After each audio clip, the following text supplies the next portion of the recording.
Welcome to BRK health. This is via Varma. ఈరోజు మనతో పాటు స్టూడియోలో ఉన్నారు డాక్టర్ అజేష్ రాజ్ సక్సేనా గారు, senior surgical oncologist from Apollo hospitals. నమస్కారం డాక్టర్ గారు. నమస్కారం అండి. ఎలా ఉన్నారు డాక్టర్ గారు? good. డాక్టర్ గారు, ఈ మధ్య కాలంలో చూసుకున్నట్లయితే ప్రతి ఇంట్లో ఒక క్యాన్సర్ పేషెంట్ ఉంటున్నారు.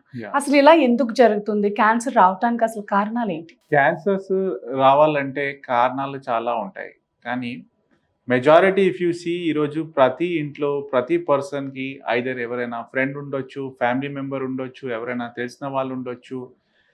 Every one will know somebody who has lived with cancer, diagnosed with cancer or passed away with cancer. Unfortunately last 20 yearsలో నంబర్స్ పెరుగుతూనే ఉన్నాయి నియర్లీ. ఇప్పుడు క్యాన్సర్స్ రావాలంటే చాలా కారణాలు ఉండొచ్చు. చిన్న వయసులో కొన్ని కారణాలు వేరేగా ఉంటాయి. మిడిల్ ఏజ్ ఎలా వయసు పెరుగుతుంది, కొన్ని కారణాలు డిఫరెంట్గా ఉంటాయి. కొన్ని కారణాలు మనం లైఫ్లో కంట్రోల్ చేసుకునే రీజన్స్ ఉంటాయి, కొన్ని రీజన్స్ మనం కంట్రోల్ చేయలేము. So what are the things మనం కంట్రోల్ చేయలేము? One is our age. మన వయసు ఎలా పెరుగుతుంది, మనకు బాడీలో ఉన్న సెల్స్లో ఉన్న జెనెటిక్ మెటీరియల్ అంటే జెనో లెవెల్లో కొన్ని హిట్స్ జరుగుతూ ఉంటాయి, కొన్ని మ్యూటేషన్స్ జరుగుతూ ఉంటాయి. మన వయసు ఎలా పెరుగుతూ ఉంటుంది, ఆ మ్యూటేషన్స్ నంబర్స్ పెరుగుతాయి, బాడీలో ఉన్న ఇమ్యూనిటీ తగ్గుతుంది, బాడీలో ఉన్న రిపేర్ మెకానిజమ్స్ వీకెన్ అవుతాయి. అప్పుడు క్యాన్సర్స్ రిస్క్ పెరిగే అవకాశాలు పెరుగుతాయి. సో మన ఇప్పుడు అన్ని క్యాన్సర్స్లో చూసుకున్నప్పుడు మెజారిటీ ఆఫ్ క్యాన్సర్స్కి median is around 60s, mid 60sలో. 60s తర్వాత half of the people are getting diagnose with cancers. And చిన్నప్పటి నుంచి 60 వరకు రిమైనింగ్ హాఫ్ ఉంటారు. సో దీని ఇంపార్టెంట్ పాయింట్ ఏంటంటే, ఎస్పెషలీ ఎల్డర్లీ పీపుల్ కొన్ని క్యాన్సర్లో ఉన్న జాగ్రత్తలు తొందరగా గుర్తించుకోవడానికి కొన్ని ప్రివెంటివ్గా టెస్ట్ చేయించుకోవాలి. సెకండ్ థింగ్ ఏంటి, కొన్ని cancers genetic mutations or hereditary cancers ఉంటాయి. అంటే మనకు పుట్టినప్పటి నుంచి పేరెంట్స్లో జెనో లెవెల్లో మార్పులు ఉంది, అలాంటి జీన్ మనం ఇన్హెరిట్ చేసుకున్నప్పుడు అప్పుడు మనకు కూడా క్యాన్సర్ అవకాశాలు పెరుగుతాయి. So they can be hereditary or familial. అంటే కొన్ని కామన్ రీజన్స్ మన హౌస్ హోల్డ్లో ఉన్న వరకు, మనం ఉన్న ఏ ఏరియాలో ఉంటాము, ఎక్కడైనా పొల్యూషన్ ఎక్కువ ఉంది, ఎక్కడైనా వాటర్లో ఉన్న కంటామినేషన్ ఎక్కువ ఉంది, కొన్ని ఇన్ఫెక్షన్స్ కామన్గా చూస్తాము, అలాంటి ఏరియాస్లో కూడా కొన్ని క్యాన్సర్స్ ఎక్కువగా ఉంటాయి. రిమైనింగ్ థింగ్స్ మనం కంట్రోల్ చేయలేము. అంటే what we can control, they are usually most common cause or cancer రావడానికి కారణం టొబాకో. అంటే తంబాకు ఎనీ ఫామ్లో, ఐదర్ సిగరెట్ లాగా స్మోక్ చేయొచ్చు, చుట్టా, బీడి, మనం తంబాకు తినే అలవాటు ఉంటుంది కొంతమంది. టొబాకో వల్ల మనకి లంగ్ క్యాన్సర్, నోటి క్యాన్సర్ రెండు వస్తాయి డాక్టర్ గారు. టొబాకో వల్ల ఒట్టి లంగ్ క్యాన్సర్ అండ్ నోటి క్యాన్సర్ కాకుండా 17 డిఫరెంట్ క్యాన్సర్స్ వచ్చే అవకాశాలు ఉంటాయి. సో లిటరలీ మన నోటి నుంచి, లిప్స్ నుంచి, టంగ్, ఓరల్ క్యావిటీ, థ్రోట్, మన పెద్ద పేగులో and kidneys, urinary bladder, almost 17 different body ఆర్గన్స్లో క్యాన్సర్ వచ్చే రిస్క్ పెరుగుతుంది. So tobacco is extremely dangerous. And కొంతమంది టొబాకో స్మోక్ చేయరు, కానీ నమ్మలే అలవాటు ఉంటుంది, నోట్లో పెట్టుకుంటారు. గుట్కా లాంటిది, పాన్, ఖైనీ, ఇలాంటి మసాలా కూడా నోట్లో పెట్టుకునే అలవాటు ఉంటుంది. అప్పుడు కూడా క్యాన్సర్ రిస్క్ పెరిగే ఛాన్సెస్ ఉంటాయి. నోటి నుంచి నాలుకలో ఉన్న చిన్న పురుపు లాంటివి రావచ్చు, మౌత్లో కొన్ని అల్సర్స్ లాగా స్టార్ట్ అవుతాయి. అలా కాకుండా జస్ట్ సింపుల్ నోరు తెరవలేకపోవడం అంటే సబ్ మ్యూకస్ ఫైబ్రోసిస్, మన ఉన్న చీక్స్లో ఉన్న ఎలాస్టిసిటీ ఉంటుంది, ఆ ఎలాస్టిసిటీ పోతుంది. సో థిక్ ఫైబ్రస్ బ్యాండ్స్ లాగా వచ్చేస్తాయి. అవి గట్టిగా ఉన్న, ఇప్పుడు మనకు ఒక రబ్బర్ బ్యాండ్ ఎలాస్టిసిటీ పోతే ఎలా అయిపోతుంది, అలాంటి ఇర్రివర్సిబుల్ చేంజెస్ బాడీలో జరుగుతాయి.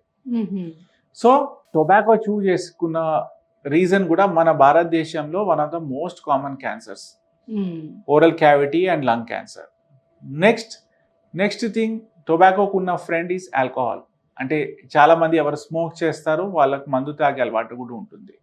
సో ఆల్కహాల్తో కూడా క్యాన్సర్ రిస్క్ పెరిగే అవకాశం ఉంటుంది.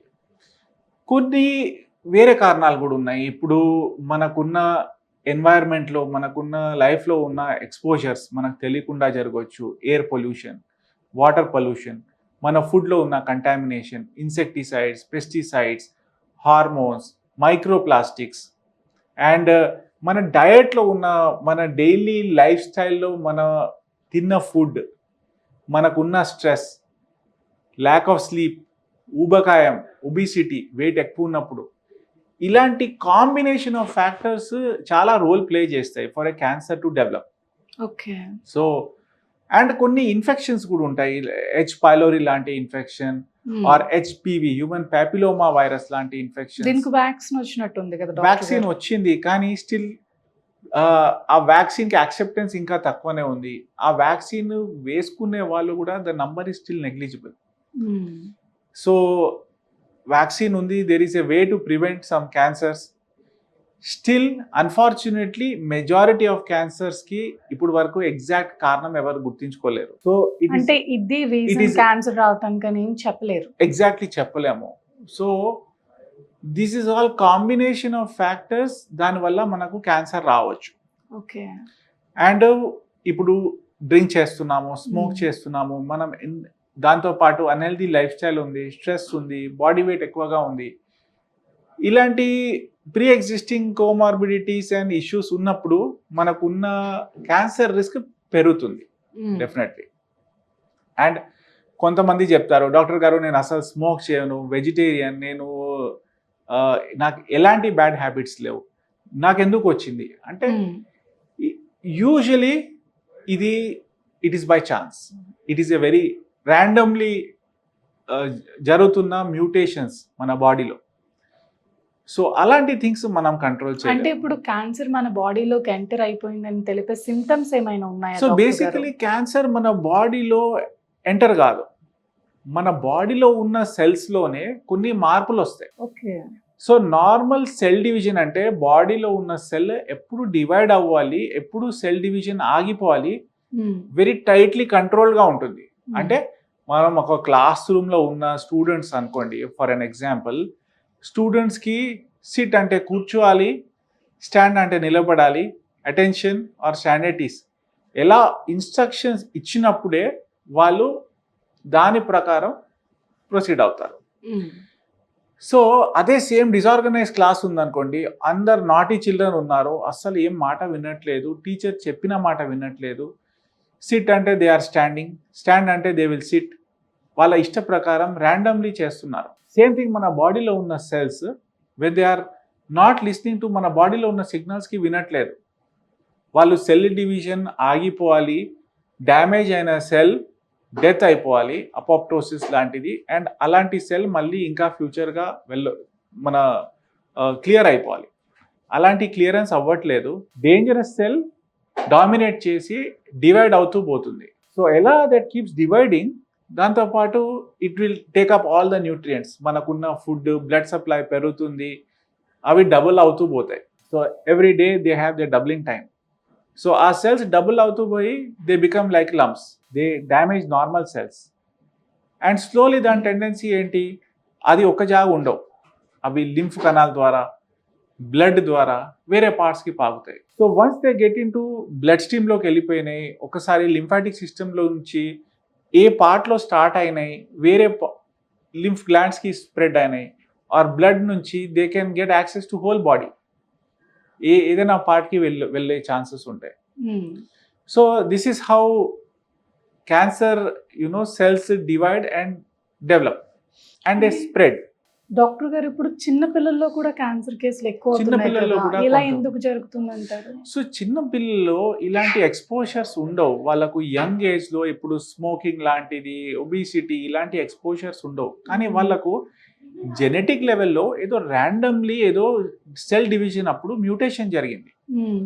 సో ఆ మ్యూటేటెడ్ సెల్ డామినేట్ చేస్తుంది, ఓకే. అండ్ ఆ మ్యూటేటెడ్ సెల్ డామినేట్ చేసి వన్స్ దట్ గెయిన్స్ కంట్రోల్ వాళ్ళకు క్యాన్సర్స్ వస్తాయి.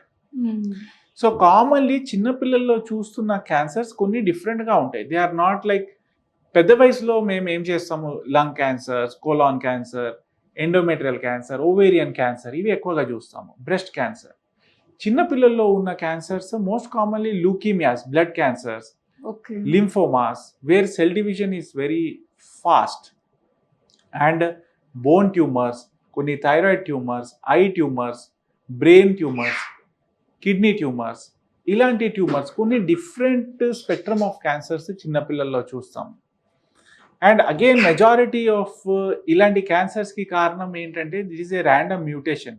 ఆ సెల్స్ డివైడ్ అయినప్పుడు ఆ బ్యాడ్ సెల్ డివైడ్ అయ్యి ఆ bad cell continues to divide and అది డామినేట్ చేసి ట్యూమర్ ఫామ్ అవుతుంది. So that is little different. అదే సేమ్ పెద్ద వయసులో వచ్చినప్పుడు ఒక సిరీస్ ఆఫ్ హిట్స్ ఉంటాయి. ఒక లెవెల్లో ఒక జీన్ మ్యూటేషన్ అవుతుంది, ఒక లెవెల్లో ట్యూమర్ కంట్రోల్ చేసుకున్న జీన్స్ మ్యూటేట్ అవుతాయి, ఒక లెవెల్లో ట్యూమర్ యాక్సెలరేట్ అంటే మనకు ప్రమోట్ చేసే జీన్స్ మ్యూటేట్ అవుతాయి. సో వెనెవర్ ట్యూమర్ సప్రెస్ చేసే జీన్స్లో మ్యూటేషన్ ఉంది అంటే ట్యూమర్స్ యాక్టివేట్ అవుతాయి, అండ్ ట్యూమర్ ప్రమోట్ చేసే జీన్స్లో మ్యూటేషన్ ఉన్నప్పుడు కూడా ట్యూమర్స్ యాక్టివేట్ అవుతాయి. And either 1, 2 or a combination of 1 and 2 ఇవన్నీ కలిసి they disturb the normal cell division and ఇవన్నీ ప్రమోట్ చేస్తాయి cancer formation. So basically that is the genetic basis for getting cancers. Doctor గారు మరి cancer ని prevent చేసుకోవాలంటే ఏం చేయాలంటారు? క్యాన్సర్ని ప్రివెంట్ చేసుకోవాలంటే ఫస్ట్ థింగ్ ఉన్న సిమ్టమ్స్ని అర్లీగా గుర్తించుకోవాలి. ఓకే. సెకండ్, క్యాన్సర్ వచ్చే ముందే ఒక హెల్దీ పర్సన్ వెళ్ళి కొన్ని రూటీన్ చెకప్స్ చేయించుకోవాలి. Okay. Like for both men and women. ఇప్పుడు పెద్ద పేగులో క్యాన్సర్ వచ్చింది అనుకోండి, పెద్ద పేగులో రికమెండేషన్ ఇస్ 45 years దాటాక ఐదర్ మన స్టూల్లో కొన్ని ఒకల్ట్ బ్లడ్ కోసము టెస్ట్లు ఉన్నాయి. అంటే కంటికి కనిపించకుండా బ్లడ్ పడుతుందా లేదా చూసుకోవడానికి టెస్ట్ ఉన్నాయి. లేకుంటే కొలనోస్కోపీ లాంటిది, అంటే కింద నుంచి కెమెరా పాస్ చేసి పేగు క్లీన్గానే ఉందా, లేకుంటే పురుపులు లాంటిది ఏమైనా డెవలప్ అవుతున్నాయా లేదా, అలాంటి స్టేజ్లోనే మనం ఏదైనా ఐడెంటిఫై చేసుకున్నామంటే అలాంటి పాలిప్స్ గ్రోత్స్ చిన్న స్టేజ్లో ఉన్నప్పుడు hardly few millimetres, 2 mm, 3 mm, 5 mm అంత చిన్నగా ఉన్నప్పుడే కట్ చేసి తీసేస్తే ఒక క్యాన్సర్ ప్రివెంట్ చేసినట్టు. అండ్ చిన్న గ్రోత్స్ ఉన్నప్పుడు కూడా ఒక క్యాన్సర్ అర్లీగా డయాగ్నోస్ చేసే అవకాశం ఉంటుంది. అండ్ ఒక కొలనోస్కోపీ మన 45th బర్త్డేకి చేయించుకున్నాం అనుకుంటే it is unless nothing is there ఒక 10 సంవత్సరాలకు ఒకసారి చేయించుకున్నా ఇట్ ఈస్ ఫైన్. విమెన్లో most common cancer is breast cancer worldwide, in India and even in Hyderabad. So breast క్యాన్సర్కి screening begins from early 20s with a good breast awareness. ప్రతి woman breast aware ఉండాలి. అంటే మనకున్న normalcy ఏంటి, మనకేమైనా new lumps లాంటిది, new symptoms లాంటిది, growths లాంటిది, స్కిన్ చేంజెస్, అల్సర్స్, నిపుల్లో ఉన్న డిశ్చార్జ్, ఇది నార్మలా కాదా అని they should be aware and అర్లీగా ఏదైనా వెళ్ళి చెకప్ చేయించుకోవడం. సెకండ్ థింగ్ ఈస్ 40 years దాటాక they can get a good ultrasound with an mammogram of the breast. అంటే ఆ mammogram is a simple X ray of the breast. So ఒక ఎక్స్రేలో మనం ఒక చిన్న కాల్షియం లాంటిది డిపాజిట్స్ కూడా హార్డ్లీ 2 mm, 3 mm, 5 mm ఉన్నప్పుడే మనం గుర్తించుకోవచ్చు. అదే సేమ్ లీజన్ పెరిగింది ఒక మన చేతికి తగలాలంటే అట్లీస్ట్ 1 centimeter పైన ఉండాలి, ఇజంట్ ఇట్? సో ఇలాంటి things they can start doing. Next thing is Pap smear. Cervix cancer కూడా చాలా కామన్గా చూస్తాము. సో ఒక ప్యాప్స్మియర్ కూడా చిన్న అవుట్ పేషెంట్ టెస్ట్, వెళ్ళి ఒక సర్విక్స్లో అంటే గర్భసంచిలో ఉన్న ముఖద్వారం దగ్గర స్క్రేప్ చేసి ఆ సెల్స్కి మైక్రోస్కోప్లో పెట్టి చూస్తారు. ఒక నార్మల్ సెల్ క్యాన్సరస్ సెల్ అవ్వాలంటే ఆ హెచ్పివి ఇన్ఫెక్షన్ రావాలి, ఆ హెచ్పివి ఇన్ఫెక్షన్ వల్ల సెల్స్లో మార్పులు రావాలి, ఆ ప్రీ క్యాన్సరస్ స్టేజ్ నుంచి క్యాన్సరస్ స్టేజ్కి మార్పులు ఒక 10 సంవత్సరాలు. సో ఒక 10 yearsలో there is a very good period to catch it early. Pre cancerous స్టేజ్లో కూడా కనుక్కునే అవకాశం ఉంది. అదే సేమ్ థింగ్ మనం క్యాన్సర్ వచ్చాక కనుక్కోవాలంటే అప్పుడు అక్కడ అల్సర్ ఉండాలి, అల్సర్ నుంచి బ్లీడింగ్ ఉంటుంది, వైట్ డిశ్చార్జ్ ఉంటుంది, అది సర్విక్స్లో కాకుండా చుట్టుపక్కల స్ప్రెడ్ అవుతుంది. అప్పుడు సిమ్టమ్స్ వచ్చాక బయటపడ్డాక అవుట్కమ్స్ చాలా తేడాగా ఉంటాయి. అదర్ క్యాన్సర్స్, మన నోట్లో ఉన్న క్యాన్సర్స్ ఒక సింపుల్ స్క్రీనింగ్ చేసి ఒక హెల్త్ కేర్ వర్కర్తో కూడా నోట్లో ఎగ్జామిన్ చేయించుకున్న ఫర్ ఎనీ మౌత్ అల్సర్స్, నోరు తెరవడానికి ఇబ్బంది ఉందా, నాలుక బయటికి రావట్లేదు, మాటలో ఏమైనా మార్పులు ఉన్నాయా, మాట ఏమన్నా బొంగురు పోయిందా, నెక్లో ఏమైనా స్వెల్లింగ్స్ ఉన్నాయా, these are simple things to do. And for people who smoke, ఇప్పుడు కొంతమంది సంవత్సరాలు స్మోక్ చేస్తారు, వాళ్ళు ఒక chest x ray or a low dose CT scan of the chest, అంటే అది లంగ్లో ఉన్న చిన్న సెంటీమీటర్ సైజ్ లీజన్స్ కూడా పిక్ చేసుకుంటాయి ఆర్ స్మాలర్ దెన్ దాట్. అప్పుడు గుర్తుంచుకున్నామంటే క్యూర్ అయ్యే ఛాన్సెస్ ఆర్ వెరీ హై. అదే సేమ్ థింగ్ ఆ లంగ్లో లీజన్ పెద్దగా అయి దగ్గినప్పుడు బ్లడ్ పడి దగ్గి చెస్ట్లో ఫ్లూయిడ్ వచ్చినప్పుడు ఆయాస పడుకుంటా మనం అప్పుడు వెళ్ళి చెకప్ చేయించుకున్నామంటే రిజల్ట్స్లో there is a huge difference, ట్రీట్మెంట్స్లో there is a huge difference. What అర్లీగా గుర్తుంచుకోవాల్సింది ఏంటంటే when we catch cancers early, cure rates nearly 95 to 99%, they are extremely high.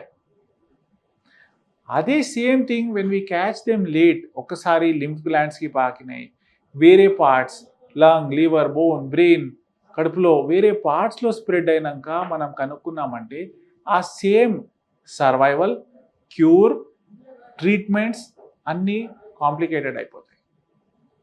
So జనాలు అనుకుంటారు నేను హెల్తీగా ఉన్నాను, డాక్టర్ గారు ఎందుకు ఇన్ని టెస్టులు రాస్తున్నారు మాకు, అట్లా కాదు. Screening test are for healthy people. So cancer వచ్చే ముందే గుర్తించుకోవడానికి, కంటికి కనిపించకుండా సిమ్టమ్స్ వచ్చే ముందే గుర్తించుకోవడానికి కోసము స్క్రీనింగ్ టెస్ట్ అంటాము. Okay. Next is early symptoms. So early symptoms ఏంటి, మనం పైనుంచి కిందకు వచ్చినప్పుడు కాన్స్టెంట్ హెడేక్స్, విపరీతంగా తలనొప్పి ఉంది, వామిటింగ్స్ అవుతున్నాయి, యూనో బ్యాలెన్స్ లేదు, విజన్లో డిస్టర్బెన్సెస్ ఉన్నాయి, ఇలాంటి థింగ్స్ బ్రెయిన్ ట్యూమర్స్లో ఉండొచ్చు, ఐలో ఏమైనా స్వెల్లింగ్ ఉంది, ఓరల్ క్యావిటీలో నాలుకలో నోటిలో ఏమైనా అల్సర్స్ ఉన్నాయి, యూనో టంగ్ బయటికి రావట్లేదు, అల్సర్ హీల్ అవ్వట్లేదు. నార్మలీ మన మౌత్లో అల్సర్స్ కామన్గా వైటమిన్ డెఫిషియన్సీ వల్ల రావచ్చు, ఫర్ ఎనీ అదర్ రీజన్ మనకు వస్తాయి. కానీ ఆ అల్సర్స్ ఒక 10 days 2 weeksలో హీల్ అయిపోవాలి. ఏదైనా అల్సర్ ఉంది ఆర్ ఏదైనా న్యూ సిమ్టమ్ ఉంది, అదొక 2 weeks 3 weeks వెయిట్ చేశాక కూడా తగ్గట్లేదంటే ఏమీ లేదు అనుకొని ఆర్ కొంతమంది వేరే ట్రీట్మెంట్స్ తీసుకుంటా, సెల్ఫ్ ట్రీట్మెంట్ చేసుకుంటా, లేట్ చేయకూడదు. Next thyroid tumours. థైరాయిడ్లో మన గొంతు ముందు కొంచెం స్వెల్లింగ్ లాంటిది ఉంది, మింగినప్పుడు పైకి కిందికి అవుతూ ఉంటుంది, they are swellings in the thyroid gland. So అప్పుడు కూడా మనము తొందరగా వెళ్ళి చెకప్ చేయించుకుంటూ నెక్లో స్వెల్లింగ్స్ ఉంటాయి. Next is breast cancer. ప్రతి స్త్రీకి సో కామన్లీ ఉన్న బ్రెస్ట్లో లంప్స్, ప్రతి లంప్ క్యాన్సరస్ ఉండదు, కానీ ఏదైనా న్యూ లంప్ ఉంది, నొప్పి లేకుండా ఉన్నా కూడా ఆ సైజ్లో పెరుగుతూ ఉంది. డాక్టర్ గారు నేను చూసుకున్నప్పుడు చిన్నగా ఉండే, ఇప్పుడు ఆ కాయ పెద్దగా అవుతూనే పోతుంది, ఇప్పుడు దానిపైన చిన్న నాకు అల్సర్ లాంటివి వచ్చింది, రక్తం వెళ్తుంది, బ్లడ్ వెళ్తుంది ఆర్ డిశ్చార్జ్ వస్తుంది, చాలా నొప్పిగా ఉంది, ఇంతకుముందు నొప్పి లేకుండే ఇప్పుడు బాగా నొప్పిగా ఉంది, కాన్స్టెంట్ పెయిన్, డిశ్చార్జ్ నిప్పుల నుంచి రక్తం లాంటివి పోతుంది, ఇది కొత్తగా స్టార్ట్ అయింది నాకు, అప్పుడప్పుడు ప్రెస్ చేస్తే వస్తుంది, కానీ ఇప్పుడు ప్రెస్ చేయకుండా కూడా ఐ కెన్ సీ నా క్లోత్స్ వెట్ అవుతున్నాయి. సో ఇలాంటి సిమ్టమ్స్ బ్రెస్ట్లో లేకుండా సైజ్లో చాలా తేడా అయిపోయింది. రీసెంట్లీ చూస్తున్నాను, సైజ్ లిటరీ డబుల్ అయిపోయింది, లంప్ లాగా ఏం తెలియట్లేదు. బ్రెస్ట్లో ఏం ఇబ్బంది లేదు, కానీ చంకలో గ్లాండ్ లాగా తగులుతుంది, యునో ఇట్స్ లిటిల్ పెయిన్ఫుల్, చెయ్యి కూడా కొంచెం వాపు వచ్చింది, ఈ మధ్య కాలంలోనే వచ్చింది. These are all early symptom. అర్లీ కాకుండా this is actually a late symptom, కానీ ఈ symptoms still many women miss. And ఏమీ లేదు చెప్పుకోవడానికి సిగ్గుపడతారు, అదే ఇది క్యాన్సరే ఉంటే ఎలా అవుతుంది మరి నా ట్రీట్మెంట్ ఎలా, అలాంటి భయాలతో కూడా వెళ్ళి చెకప్ చేయించుకోరు. లోకల్గా ఎప్పుడైనా చూపించుకున్నా కూడా చూసిన డాక్టర్కి ఎక్స్పీరియన్స్ ఉండకపోవచ్చు, వాళ్ళు మిస్ అవుతారు. ట్రీట్మెంట్ దగ్గరకు వచ్చేటప్పటికి ఏ పేషెంట్ అయినా చాలా ఇన్నోసెంట్ అయిపోతారు, డాక్టర్ గారు భయపడతారు. So these are common symptoms. Lung క్యాన్సర్లో కూడా పొడి దగ్గు తగ్గట్లేదు, ఆయాసపడుతున్నారు, సడన్లీ అసలు ఏమీ లేకుండే ఇప్పుడు ఆయాసం అవుతుంది, చెస్ట్లో పెయిన్ ఉంది, కాఫ్, అప్పుడప్పుడు దగ్గినప్పుడు కొంచెం బ్లడ్ లాగా పడుతుంది. ఈసోఫేజియల్ క్యాన్సర్స్లో మింగినప్పుడు కష్టంగా ఉంది, ఫుడ్ మింగలేకపోతున్నాను, వాటర్ కూడా వెళ్ళట్లేదు. స్లోలీ ఇవి basically they are very subtle, స్లోగా స్టార్ట్ అవుతాయి, కానీ పర్సిస్టెంట్ ఉంటాయి, పెరుగుతూ ఉంటాయి సిమ్టమ్స్. సో అలాంటివి ఉన్నప్పుడు మీ బాడీలో ఎలాంటి కొత్త డిస్టర్బెన్స్ వచ్చినప్పుడు కొంచెం అలర్ట్ అయిపోవాలి. ఏమి లేదు అనుకొని సో ఏమి లేదు అనుకొని, ఇప్పుడు ఎండోమెట్రియల్ క్యాన్సర్ ఉంది, పోస్ట్ మెనోపాజ్, ఇప్పుడు పీరియడ్స్ ఆగిపోయినాయి, పీరియడ్స్ మళ్ళీ రాకూడదు, కానీ 1 ఎపిసోడ్ ఆఫ్ స్పాటింగ్ అంటే ఒక్కసారి కొంచెం బ్లడ్ లాగా పడింది, దే వోంట్ ఈవెన్ అండర్స్టాండ్ యూరిన్లో వచ్చిందా లేకుంటే పీరియడ్స్ లాగా వచ్చిందా, 1 episode of spotting. 9 out of 10 cases అది బినైన్ ఉండొచ్చు, ఎండోమెట్రియల్ అట్రోఫీ ఉండొచ్చు, ఆర్ ఏమి కారణం ఉండకపోవచ్చు, it may be just normal. But ఆ 1 out of 10లో ఒక అండర్లైన్ ఎండోమెట్రియల్ క్యాన్సర్ ఉండే ఛాన్స్ ఉంటుంది. అలాంటి థింగ్స్ మనం మిస్ కాకూడదు, బికాస్ దాని అవుట్కమ్ చాలా తేడాగా ఉంటాయి, ఏమీ లేదు అనుకొని. సో అప్పుడప్పుడు ఈ రోజు కనిపించింది, మళ్ళీ 2 months తర్వాత నాకు మళ్ళీ కనిపించింది, వెళ్ళి స్కాన్ చేయించుకున్నాను, ఈ 70 yearsలో కూడా లోపల ఉన్న గర్భసంచిలో ఉన్న పొర బాగా థిక్గా ఉంది అన్నారు. సో పెద్ద పేగులో ఉన్న cancers are also very common, even young ఏజ్లో కూడా ఈ క్యాన్సర్స్ పెరుగుతున్నాయి. మోషన్ ఫ్రీగా రావట్లేదు, పైల్స్ అనుకుంటారు, కొంచెం రక్తం పడుతుంది, దగ్గరలో చూపించుకున్నాను, పైల్స్ అన్నారు, పైల్స్ కోసం మందులు వాడుతున్నాను, తగ్గట్లేదు.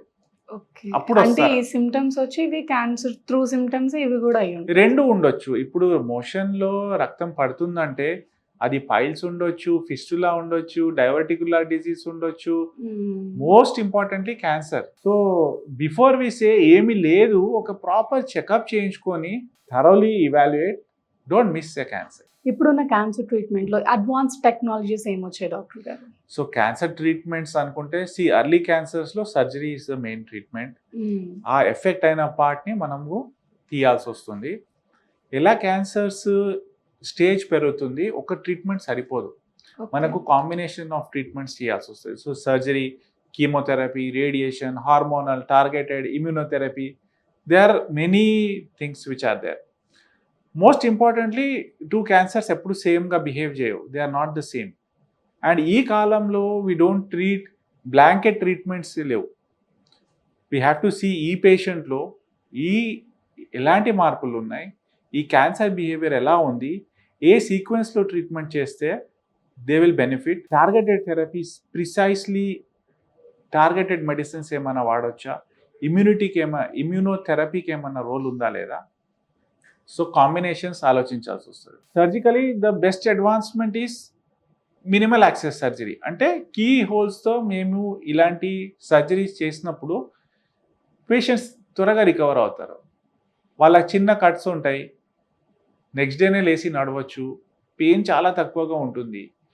సర్జరీ చేసినప్పుడు కూడా మాకు కంఫర్ట్గా ఉంటుంది, బికాస్ ఆ సేమ్ థింగ్ మేము ఒక 3 dimensionalగా ఒక పెద్ద మ్యాగ్నిఫైడ్ విజన్లో చూస్తున్నాము.